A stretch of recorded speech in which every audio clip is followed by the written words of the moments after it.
Guys, welcome to my another new blog. তো আজকে করছি রাস্তা থেকে গাড়ি চালাতে চালাতে। তো আজকে আমরা যাচ্ছি এক পেয়ার পাখি আনতে। তো যাবো অনেকটা দূর। একটা পাখি আমার অনেক দিনের ইচ্ছা, আমি একটা দেখেছিলাম। তো দেখা যাক সেই পাখিটা পাই নাকি। তো যদি আমি পাই তো তোমাদের তো দেখাচ্ছি। চলো দাদা কতটা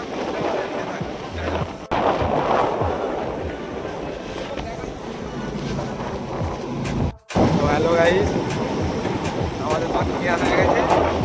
পাখির জন্য এখানে একটি হাঁড়ি নিচ্ছিলাম। তো হাঁড়ি পাখি সব নিয়ে এবার খাঁচা খুলছি। আমি সচরাচর সকালবেলা খাঁচা খুলি না শীতকালে, শীতের জন্য, ঠান্ডা লাগার জন্য।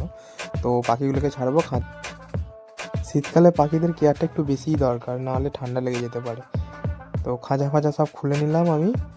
এবার খাঁচা খুলে হাঁড়ি বাঁধতে বসে গেলাম, কারণ এক পেয়ার এনেছি, ওদেরকে একটা হাঁড়ি দিতে হবে। এই যে এবার এই ক্যালসিয়ামটা দেবো, সাথে খাবারও দেবো। খাঁচার অবস্থা খারাপ, দুদিন খোলা হয়নি, খাঁচাটাও পরিষ্কার করতে হবে। তো আগে ওষুধগুলো দিয়ে খাবারটা রেডি করি, খাবার জল। চলো পাখিগুলো ছাড়ার পালা। আর বলে দিই, এই পাখিগুলো হচ্ছে আমাকে আমার দিদি গিফট করেছে।